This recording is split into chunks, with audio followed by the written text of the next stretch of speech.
Hello, everyone. It's another at the movies, and today we're talking about movies of the Bush era. We'll be talking about like 7 of them.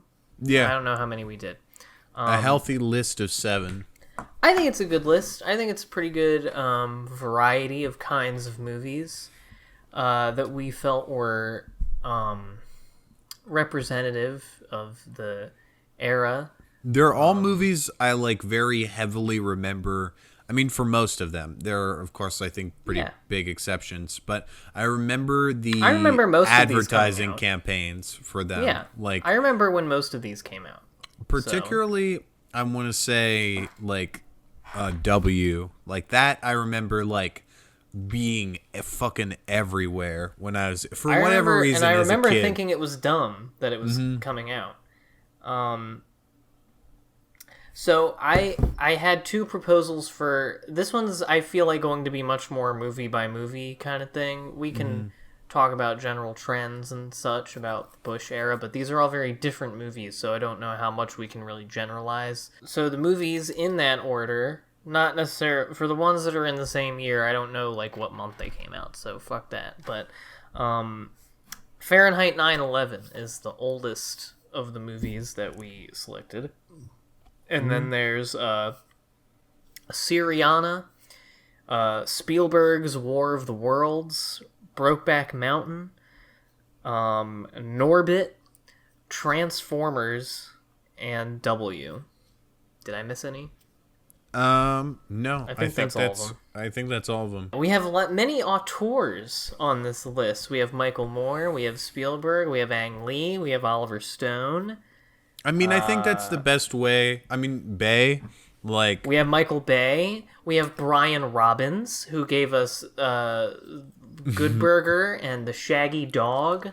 even if there are a lot of filmmakers that are not necessarily political, and some of these are just samplings of the cultural sentiments at the time, I think picking all very strong voices emerge, are able to tell us things about this time period. And Moore's, it comes out in 2004, right 2 weeks before the election.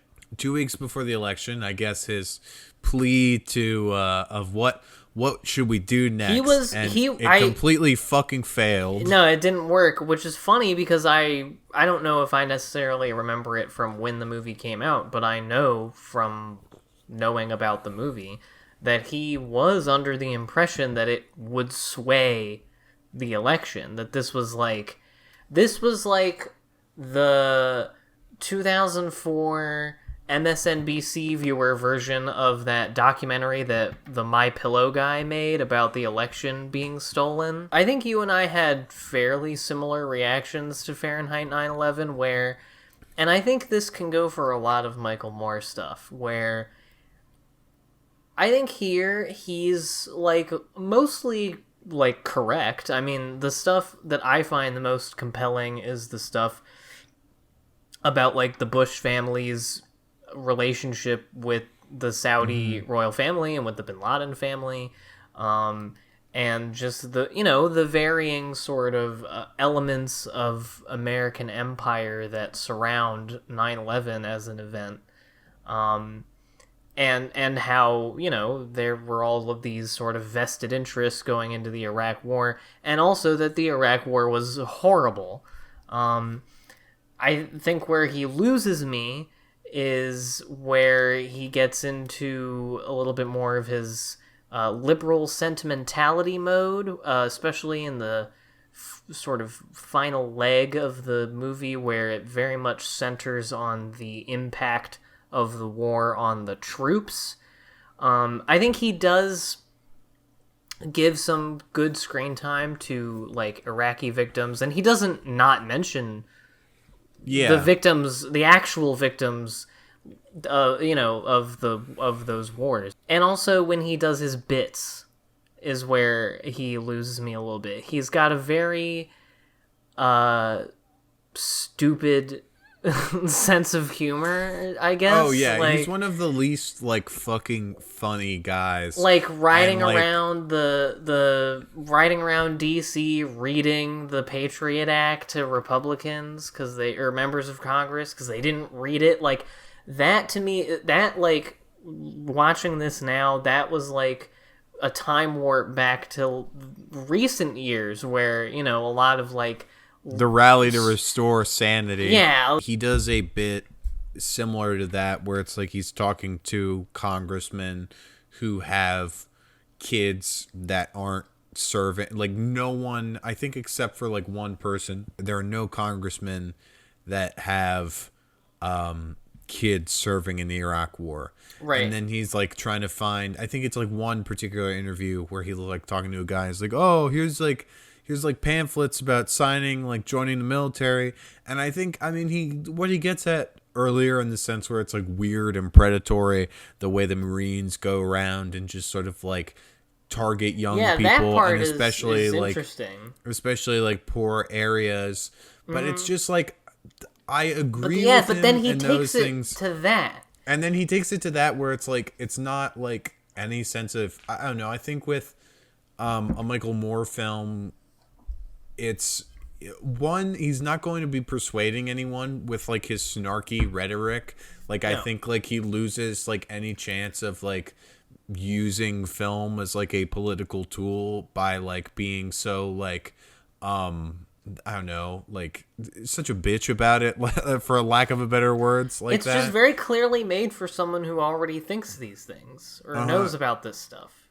And it's just like, on top of that, it's, I don't think like I can agree with something and think it's not particularly interesting filmmaking. Yeah. And that's where generally Moore loses me, because it's like, I don't know. And especially because it's like I agree with him to a certain extent, but then he engages in that rah like America like sentimentalism where it's like, oh man, like wasn't this country that was supposed to be great and lovely, like we could like do better, America. And he does like a thing, I forget what the exact thing is, where he's like, we're spending this and this money, but none of it went to like veterans or whatever. He talks about like cutting soldiers' pay or whatever. And I'm not here to say that soldiers are, not victims of war at all, to any extent. Yeah, no, but, I mean, it's like I'm not going to be but like I mean, some the crazy fact that, tanky who's divorced from reality, but sure, like, but the fact that that's his, that's like the culminating point of a lot of his arguments, is that a lot of them just end in like bits like that, and not. He does the classic liberal thing of not really taking his correct points to their logical conclusion. It can say all these correct things about Bush and the Saudis and the Iraq War being bad and everything, but then all he has to really offer is, we need more competent leadership. And how is that any different than what's going on with, like, fucking Biden right now and shit? The problem with Moore's filmmaking, like him as an artist, is that it's all like explication and him like telling you things. I feel like there's very little of, I mean, there's some extent of like him allowing the images to speak for themselves with the mother of the dead Iraq War veteran, or the dead Iraq War soldier. That I think is standing on its own, but I don't know, that feels like hacky and manipulative in like goes on for a while, and like a really, I don't know, that segment really like put me off. This is to this day the highest grossing documentary ever made, and it is also, fun fact, the last American movie to win the Palme d'Or at the Cannes Film Festival. That's really funny. That's which is hilarious. That should be, we shouldn't give America any more, so it can be the last one.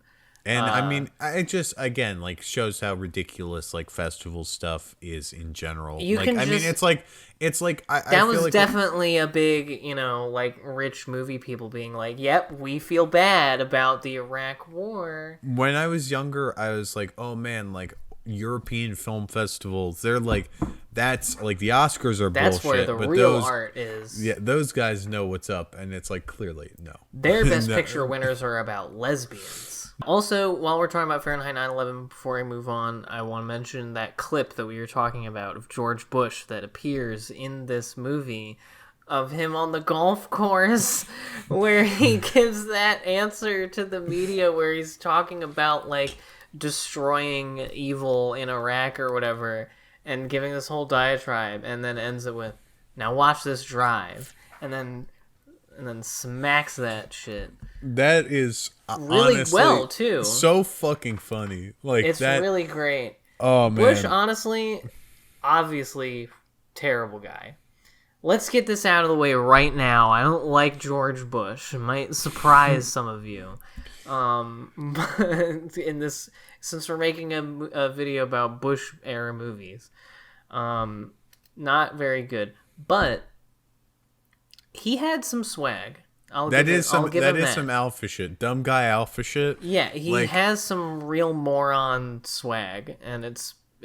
I understand why a bunch of people liked him. Yeah, no, I mean it's funny, especially like Trump era, to like look back on.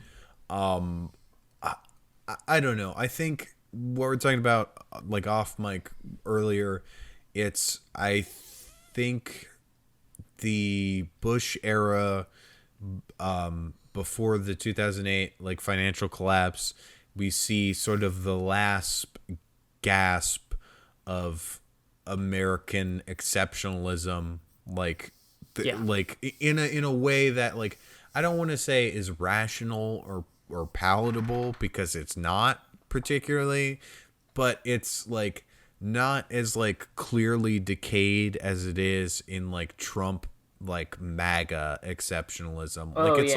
It's like those that like the people, I don't know. It's very different, because it's like, I think the situation in America has gotten a lot worse. I think also in the phenomenon of Trumpism is an inherent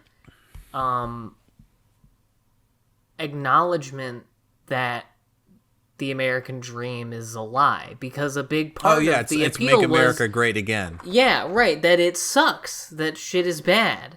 And that's not really what Bush was about. Obviously, it was about, we're under attack, but that was still, projecting, strength and projecting leadership in the world. Like, we're building a democracy in these countries and stuff like that. Like, now we have Trump where, it's really, on obviously the same imperial shit as always, but now, I mean, Trump has, like, openly said, like, we're gonna get their oil or whatever. Like, there's a much more sort of cynical acceptance of what's really going on. You bringing up cynicism, I feel like, leads well into the next film, which it's Syriana, right?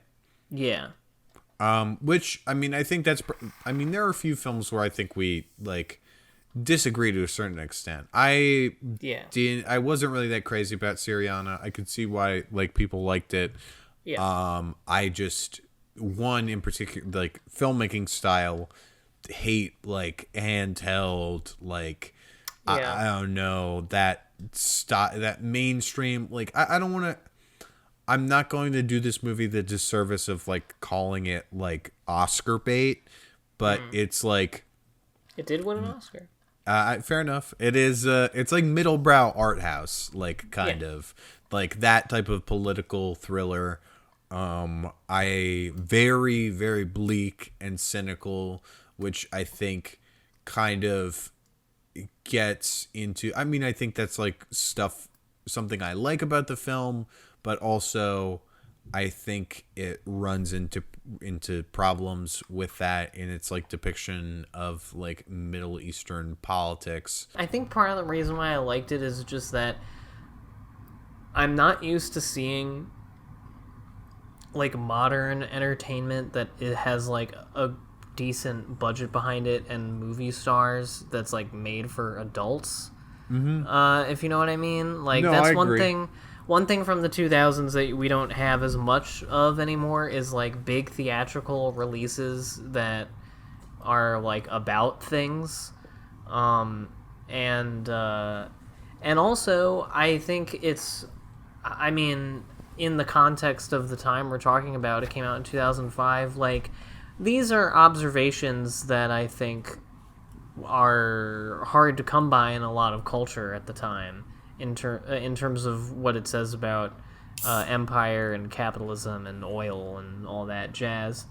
I agree with you about its depiction of Middle Eastern politics, though. I do think that its critique still comes from a place that kind of assumes the American exceptional / supremacy angle to some degree. It's more interesting in what it says about film culture for me in that respect, where it's like, I think the 90s and to some extent like early 2000s movies, not this in particular for me, but I think there was like a baseline level of quality that you were getting from like a 90s and early 2000s like studio production that I think now has like completely kind of dissolved. And it's like, even in shit like that's like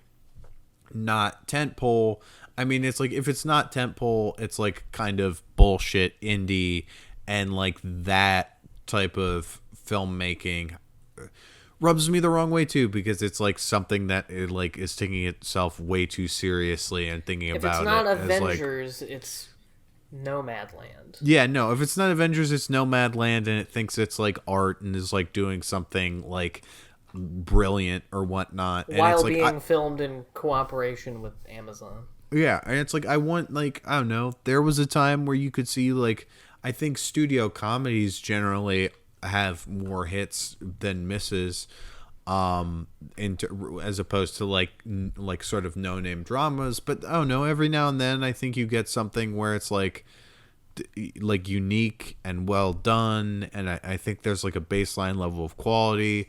And for me, like, Syriana is like an example of like that sort of quality slipping. But I mean, again, it's like there's something where there are a lot of great performances. Like, I think the script is well written. I think it's like plotty and like moves in like an interesting way, and it's like a type of movie you're not seeing anymore. It's something that like I could conceivably see like audiences in like 2005 like stumbling into, like, based on like star power and whatnot alone. Yeah. It's like, I don't think anyone on a whim like is going to wind up seeing like Nomadland, like Promising Young Woman, like, fuck, what's, I don't know, any Mank. Yeah, The it's Father. like, yeah, it's like, I think all that shit is like designed for like the critical class, the media, and like PMC to like it's watch. made for 1,000 people. It's made for it's made for festival goers and Brad Pitt on Letterboxd. Yeah, no, exactly. It's like that type of movie is like, there are like it I don't know, you're not, I think something like Syriana, at least with like being plotted in an interesting way, and having compelling performances, I think there's like a minor chance that like someone who's not interested in movies like goes to see it. It's like, oh damn, that was a cool movie or interesting or whatnot, because it has, I can see dads getting into it. Yeah, it has some like level of appeal in that sense. If you're like a not super reactionary dad in 2005, then you probably thought that movie, or you could be really reactionary. You could see that movie as a conservative dad and think that it's a story about like how those damn Arabs ruined that oil deal. Exactly, yeah. That's the best. I love people who love movies that are all about shit that they hate. Loving movies for the wrong reasons is great. I also love conservative dads who like Rage Against the Machine, but also love cops, and they think that the line that "fuck you, I won't do what you tell me" is about like their teacher or their mom. War of the Worlds by Steven Spielberg. I think I like this a little bit less than you. This is like the ultimate like 9/11 terror movie for me. Like it is just like insane in that respect, where it's like I don't know, between this and Minority Report, another movie that I haven't seen that I would love to I really like that movie. check out. It's like I don't know, you see like fucking middlebrow ass Steven Spielberg reacting to like things being insanely fucked up in this country and just sort of at a loss. And like this is like such a horrifying, and like I don't know, it blew me away because like I mean obviously Spielberg has done stuff like Schindler's List and whatnot that like they're about like the greatest like human atrocity. This is like very much so in that, I mean, for like something that was billed as like is more on the blockbuster end of Spielberg's filmography, it's horrifying. Like the moment where like Cruise drops his gun and a guy uses that to kill someone, the guy who was driving the car, it's like that's intense and disturbing. And like I don't know, it's, for me, I love this because it's like clearly Spielberg not understanding and like being able to process the fear of like terror, like a terrorist attack at home, and like that feeling of not being safe anymore that I think reflects like a lot of very middle class people's fears. And like I that's why I don't know, the ending, like I agree, it's not, I don't know, it definitely wraps things up with a bow and like talks about like humanity is like being particularly sensational, and like that's why they're able to diffuse this threat.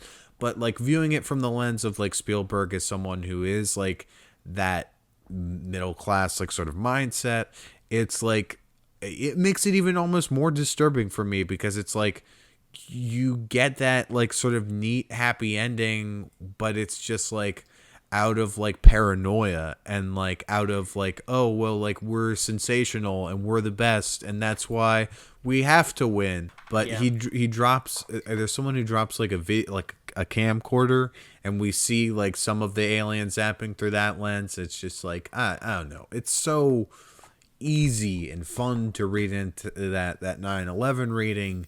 But like continuing it like further about like the fear and notion of like an invasion of like America and whatnot, I think it just makes like, I don't know, how reactionary and like horrified it is, like in terms of like, I don't know, it gets to a point where he's in that like bunker with Tim Robbins, and like he emerges and like he sees everything is fucking destroyed around him and like is all ash. And then him and his daughter and a bunch of other people are in like those cages that the aliens like are transporting them in. It's just like all like, if you're continuing like to look at it through like a post 9/11 lens of like fear of like terrorism, it's just so intensely disturbing. Like the I don't know, that middle class fear of like, well, they're like the security blanket of America has been broken, and like this is like anything like this could happen, and like we could be enslaved. It's like you know, the terrorists, one day it won't be happening anymore because we'll do it. It's because we're a people, we're America. You know, we'll figure it out. Yeah, it's just gotta work out. We just gotta, the military just has to fight for long enough until it stops, and then it'll be fine. Alright, so let's move on to another 2005 film, and this was a very big one. which is Brokeback Mountain. I really enjoyed this movie. I had never seen it before. I do like Ang Lee quite a bit. And this movie was a big deal when it came out. Because it had fucking gay sex. Because it had guys fucking in the ass in the first, 30 minutes. And nobody got over it. Apparently there were a lot of people who, liked the movie, but were saying that the characters aren't gay.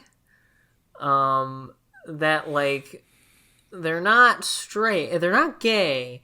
They're straight men who have sex and fall in love. And which I think is very funny. But apparently a lot of people came away from this thinking no, they love their wives and they have good lives with them, but they just sneak off to have sex with each other sometimes. And that's art. It's just part of being a cowboy. And I think that's really funny. And it's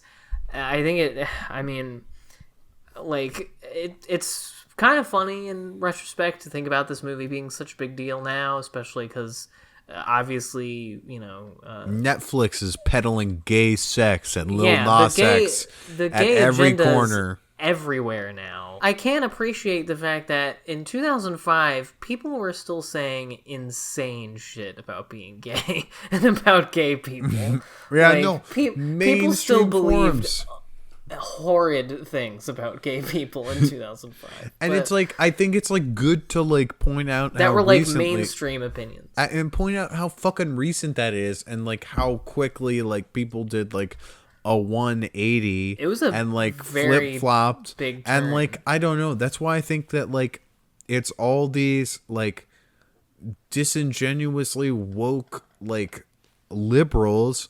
I don't know. I like kind of the cynicism, not obviously in the homophobic reactions to Brokeback Mountain, but I mean it's something we'll get to a little bit later. Norbit, I really do miss that the movies from this era were mean sometimes and cynical and kind of bitter and weren't I don't know, culturally we're not touting this nice core sort of Paddington Bear sort of bullshit all the time. They weren't all every movie wasn't about a bunch of characters that are supposed to be like you and reflect your own beliefs and cultural affectations to yourself, like a lot of culture is now. And I think it's I don't know, I think the reaction to how recent there was an extremely homophobic reaction to Brokeback Mountain is I don't know, helps unlock and understand how much culture has changed in just a very small span of time. And I think how ridiculously cynical you have to be canceling to quote unquote be canceling, I mean, which ultimately does nothing, but to be writing off people for having these opinions that were completely acceptable 15 years ago. It's some people also when a lot of them were children. Yeah, and children and especially when you're talking about online, most of these people were 15 when they it's you have to look at how much things have changed in such a short span of time, and I don't know, reckon with that and realize. Well, and also to me, when thinking, I'm sorry to cut you off, but I'm thinking it's all about good.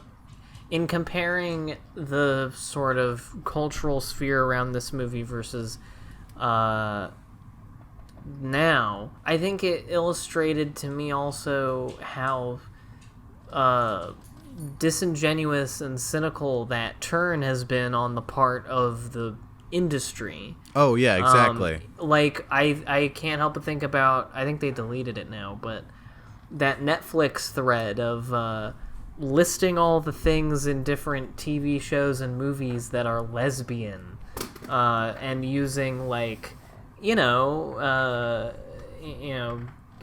gay Oh, this is the Twitter gay lingo. stapler in Office Space. Yeah, the pizza in Mystic Pizza is a lesbian, and I cannot and will not explain why. Like, that kind of shit. Like, Yeah, no, it's fucking cynical and like pandering to like this new audience. and this is all the I guarantee you, all of the people that are putting this shit out, whether it's a big film director, producer, producer for Sony or whoever, or a writer or whatever, they were all they were all casually calling people the F slur when Brokeback Mountain came out, and making Brokeback Mountain jokes. Now they're all writing Twitter threads about how you're a terrible person for whatever, tweeting in 2013 that Man of Steel is gay. Where you would have been like just someone writing like lowbrow like fucking bullshit for the masses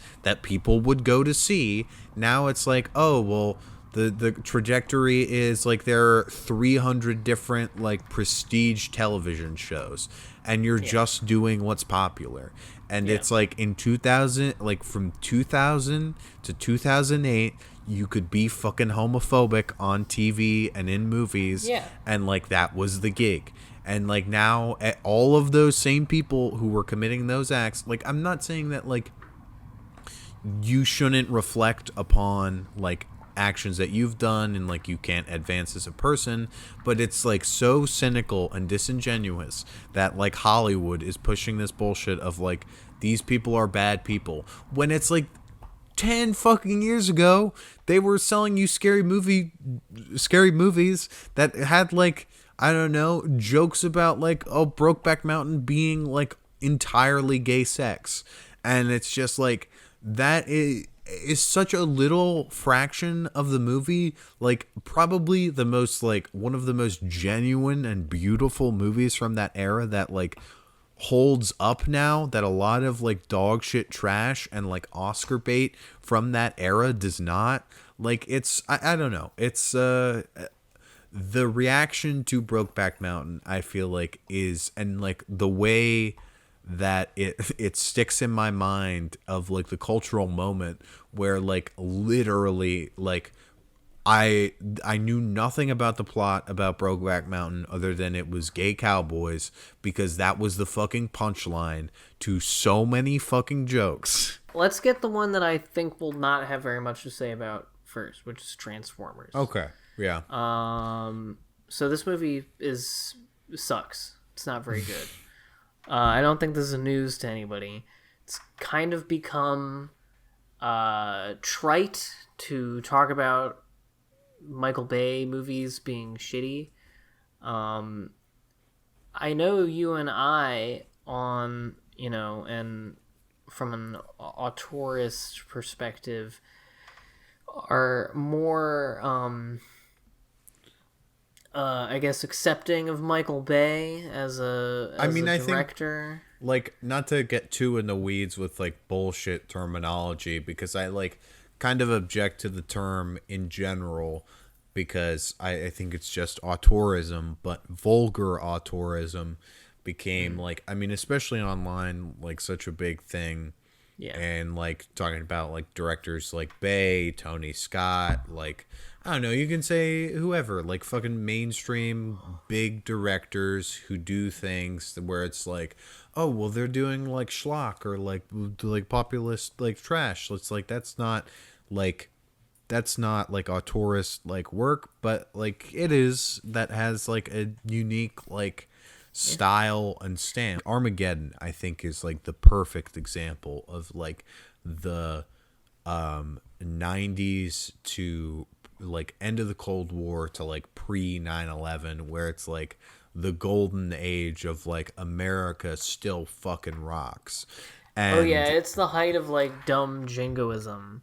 And he's like producing that, where they talk about like defending freedom when they're going up against an asteroid. Yeah, like defending America from its enemies, and they're talking about an asteroid's going to destroy her. It's the cluttering the frame with shit, and with Bay, the camera is constantly swinging around, and also I noticed that during the action scenes, I think one of the main reasons that they're like incomprehensible, other than the camera doesn't stop fucking shaking and that everything is just a big metal ball, like lump of stuff, is in how the action scenes are edited. Like your eye can't follow anything because it's just like shit moving across the street, like.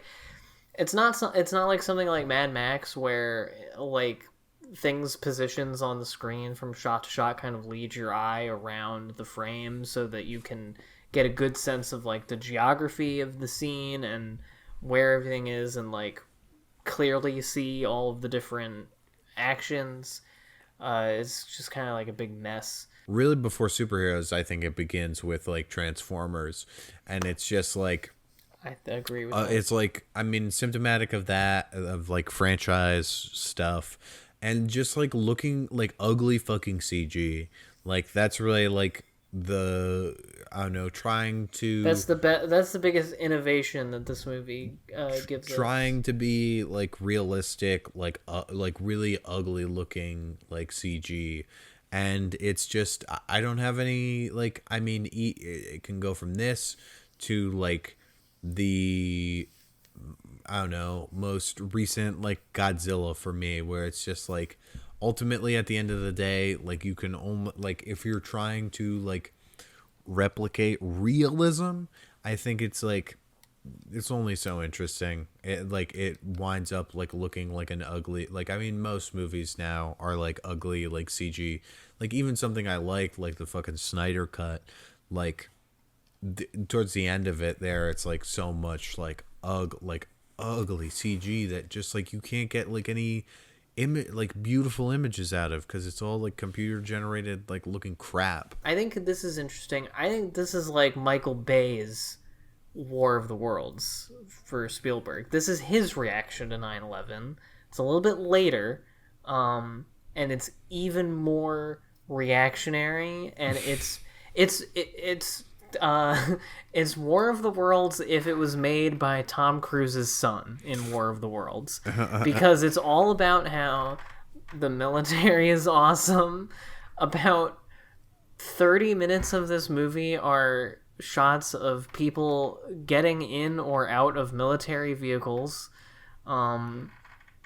provided by the Department of Defense, of course. I do think that is probably how Michael Bay in the 2000s and probably now conceives of people in the Middle East, of terrorists, of Islamic terrorists, is that he thinks that they're like aliens that he cannot even recognize as being like him in any way, that just need to be destroyed. And to that end, it's fun as a cultural product to look at. And the fact that, I mean, I think the main reason that it's good to watch and talk about Michael Bay stuff and Transformers in particular is that like these, not I guess so much anymore now, it's superhero shit mostly, but at one point these were like the biggest movies that were coming out. Oh, like, yeah. These were the movies that most people were seeing, and so there. And I mean, I think you and I both know that in the 2000s, even in 2007 when this came out, when the Iraq War was kind of starting to lose steam in people's minds,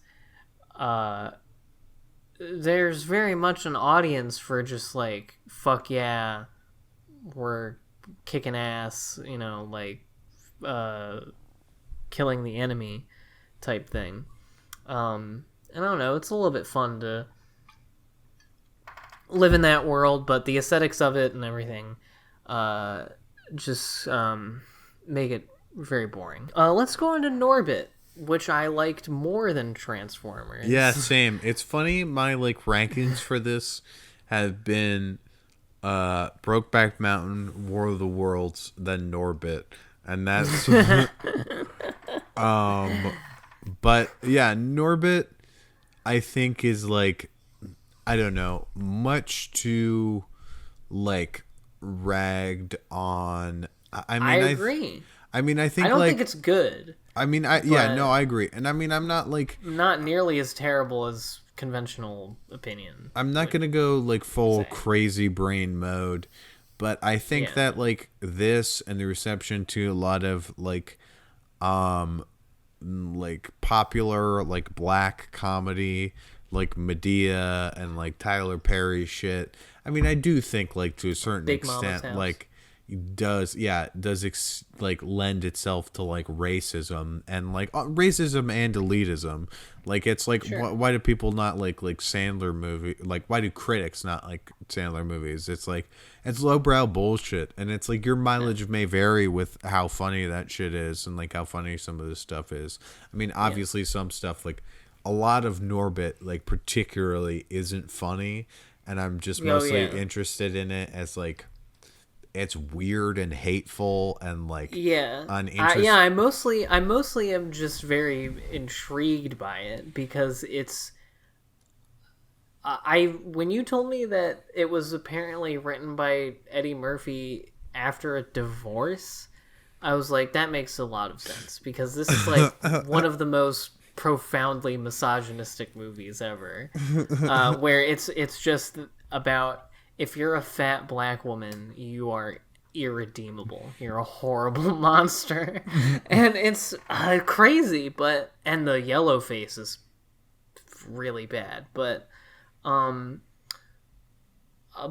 the same time, it's like kind of sweet in parts. And Eddie Murphy's like pretty good in it.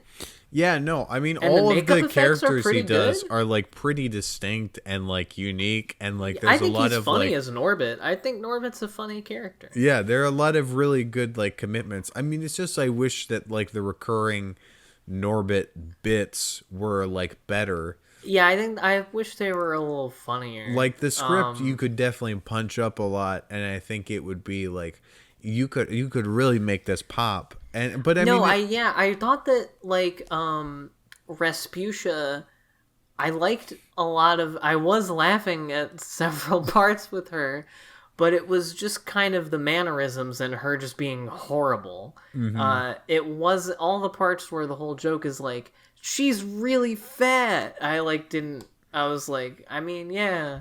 But no, when she's locking her husband in the basement, or like running over a dog, like that's funny. Very funny. The fat suit in this looks really good. Actually. Yeah, I know, it was crazy. It's actually like, really good makeup effects. In this it's insane. I mean, it's Rick Baker. It's like the man, and it's like, and the performances as well that Eddie Murphy does, like especially as Respucia, it's like it's characterized and like. I mean, I think they like very much so in like a goofy like Jerry Lewis movie sort of vein of like I don't know, it's an old school crazy like gags and stunts comedy. I'm stealing this phrase, but I've the best way I've heard a lot of 2010s American comedies described is lightly edited improv, where it really is. I mostly am attributing this to like, when I think like mainstream American comedies, the sort of operant thing that I think of is like Apatow movies, where it's like, first of all, they're like 2.5 hours long for some reason, and yeah, they're much more dialogue. Like most of the funny scenes come from like riffing, and from like silly, and raunchy, ribald dialogue. Whereas this is kind of a comedy of an older sort, where, like you said, it's more about just like visual gags and slapstick and things like that. And it looks nice. It's actually like pretty well shot movie. It's crazy. It's like funny that like even the film looks great. Like there was like, I mean, I watched a lot of studio comedies for the podcast recently, and from like 2000s to the 90s, like again into a baseline level of competency that was present with movies like the house style Syriana. It's like the house style of movies then would look good. Like a movie Even for like fucking dog shit movies, like fucking Norbit. Norbit would look amazing. Norbit looks better than most fucking Netflix comedies now. Our last, of course, we have to end with we end with the most, I mean, not unspoken, but the hero, the truly, most of our conversation about the man, George W. Bush biopic by Oliver Stone, also released right before an election. This one before the 2008 election. I don't think this one was made with the intention of swaying things, especially because Bush wasn't up for election. But I do think Oliver Stone was hoping to make this a sort of culmination point for the Bush era, that he wanted to offer a sort of final comment before this transition into a new political reality. I think mostly what you get with this movie, it kind of, I mean, other than being about a lot of the same stuff, it kind of reminded me of Vice, where it's kind of just a greatest hits of the Bush era. Like, if you know anything, or if you lived through it and were seeing this movie when it came out, it's pretty much stuff that you all would know. Like, especially if you were in the sort of like, if you were politically aware in the Bush era, if you were and weren't like explicitly a pro-Bush guy, and all you really, I you know, and that's like, some of that is fun to see like acted out, and I actually, even though he does not look anything like him, I actually do like Josh Brolin's performance of Bush. Same. I think he gets a lot of the nuances and mannerisms without being too hokey. A lot of the other performances and casting choices, though, I find very strange. Yeah. There's especially Condoleezza Rice is a extremely weird performance of that character. But I don't really think you get much insight really into Bush as a person, or anything about his time as president or the era, really. I think it mostly just comes down to saying that, like, yeah, Bush wasn't very good and wasn't very bright, but he means well. And first of all, I don't agree, and I don't think he does. And two, I just think that's just kind of like a very basic and uninteresting read of him as a figure, who I think George Bush is an incredibly interesting. I think he and HW, I just want to see like a 4-hour epic of like HW and W's lives back to back. But it's not much to carry a 2-hour movie. Like, by the end of the movie, I'm just like, okay, well, I don't really give a shit. Like, yeah, I'm cribbing like a line directly from Will Sloan on this movie. I mean, I think he disliked it a lot more than I did, but he said that certain of the performances would not have passed muster on Mad TV, and he does directly mention the Condoleezza Rice and Colin Powell performance. And it's like, it's interesting, especially coming from someone like Stone, who's like, I think such, like, I mean, he has boomer mindset to a certain extent, but like boomer, like, he's the most far left like a boomer can be, especially if like, I don't know, you see things like JFK, his like Untold History of the US like documentary project. Like, he is someone who has like a clear critical mind going into like American imperialism, and I think is like someone very capable and like astute at like pointing out the flaws of capitalism. Whether I like the movie or not, he is someone who is always has an interesting stylistic gimmick, or is doing something unique, and I think is frenetic, and oftentimes is doing a lot of camera movement. And W really lacks a whole lot of that. It's like a pretty ugly looking film usually, and like he's not even trying to go for a whole lot. And that kind of bummed me out. Especially, you get a lot, I mean, I think towards the beginning there's some interesting things where W is a pledge, which again, hilarious to see Brolin play like a conceivably 18 or Yeah, 20 he's year old supposed to be like 20 years old. And 20-year-old Bush, which is hilarious. But that's not. I don't give a shit about that. That's not a problem. Not a problem. But It's like, funny. it's funny. But there's a little bit of stylistic flair with like I think the angles in which he's shooting, and when Bush like sort of falls down running, and like has his come to Jesus, like sort of flashback to the come to Jesus moment. I think there is some like more interesting like visual flair present there. But other than that, it's like a boring move. Like, I don't care about trying to humanize Bush. I think you can definitely do that. I especially like viewing him through the fail son lens of like someone trying to live up to his father's expectations of him. But it doesn't in just such a like rote way. I mean, it's all over the place. It's like not quite that. It's like also kind of like a weak Daily Show bit where it's like, well, like a lot of it goes between humanizing Bush and like riffing. Yeah, and it's like, well, Fox News is like, Fox News is kind of fucked up, and they love this guy, right? And aren't going to critique him, and it's like, who fucking gives a shit? It's like, pick a lane. It also shoehorns in a lot of Bushisms, like misunderestimate and fool me once. Yeah, and it's like, but not the times that he said those. Yeah, like, no, it's other conversations, and he says those things, which I thought was funny. After the sort of rah patriotism of post 9/11 America has failed, this is the classic like liberal critique of Bush, is that he was an idiot who was a pawn for truly more evil people, which I like to a certain extent. I buy that. I mean, like, that doesn't necessarily like mean that I like Bush, or I'm even like remotely sympathetic to him.